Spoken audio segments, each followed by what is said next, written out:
તો હું તમને વાર્તા કરીશ પીલું અને બીજલુંની. જો એક પીલું હતું ને એક બીજલું હતું. જો આ છે પીલું અને આ છે બીજલું. બીજલું એટલે કે બીજ.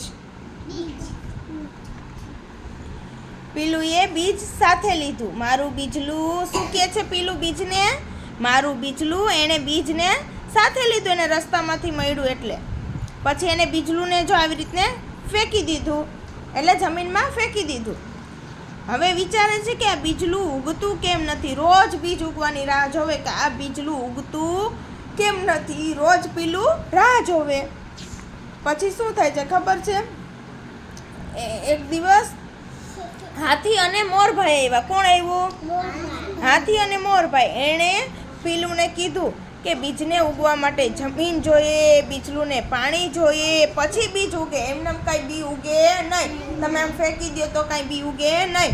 એને જમીનની અંદર દાટવું પડે, પછી એને પાણી રોજે પાવું પડે, પછી એ બી ઉગે. પછી શું કર્યું? મોરભાઈએ ખાડો ખોદી દીધો. શું કર્યું? ખાડો ખોદી દીધો.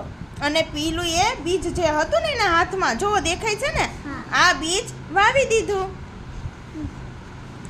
પછી હાથીભાઈ તો સૂંઢમાં પાણી ભરીને આવ્યા અને પાણીથી બધાયને પલાળી દીધા અને બીજલા ઉપર પાણી પણ નાખ્યું.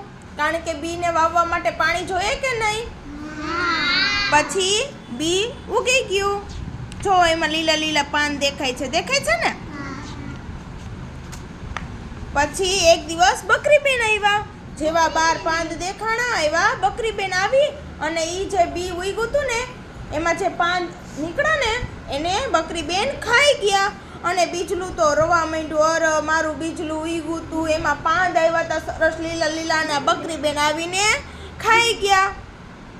પછી પીલું એ શું કર્યું? ફરતે વાડ કરી દીધી એટલે કોઈ આવે નહીં. આપણે એમને ઝાડને એમને રાખી દઈએ તો ગાય છે, બકરી છે, એવું આવી અને ખાઈ જાય. એટલે એને શું આપણે એનું ધ્યાન રાખવું પડે. એટલે પીલું એ શું કર્યું? વાડ કરી અને વચ્ચે ઝાડને રાખ્યું. પછી તો પાછા એ જો ઝાડમાં પાંદ ફૂટ્યા એટલે બીજલું તો ફૂટી નીકળ્યું. એટલે પીલું બેન તો રાજી રાજી થઈ ગયા. પછી જો એણે જો ધ્યાન રાખ્યું ને તો મોટું બધું ઝાડ થઈ ગયું. નાના એવા બીમાંથી શું થયું? મોટું બધું ઝાડ થઈ ગયું. શું કામ મોટું ઝાડ થયું ખબર? એણે પીલુંએ એનું ધ્યાન રાખ્યું હતું બધી રીતે, એટલે મોટું ઝાડ થઈ ગયું.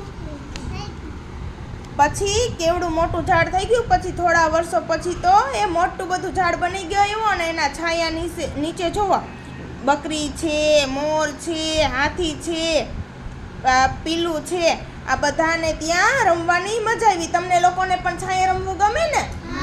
છાંય નો રમે તો તમને તડકો લાગે કે નહીં? તડકામાં આપણે રમી તો શું થાય? બીમાર પડી. શું થાય?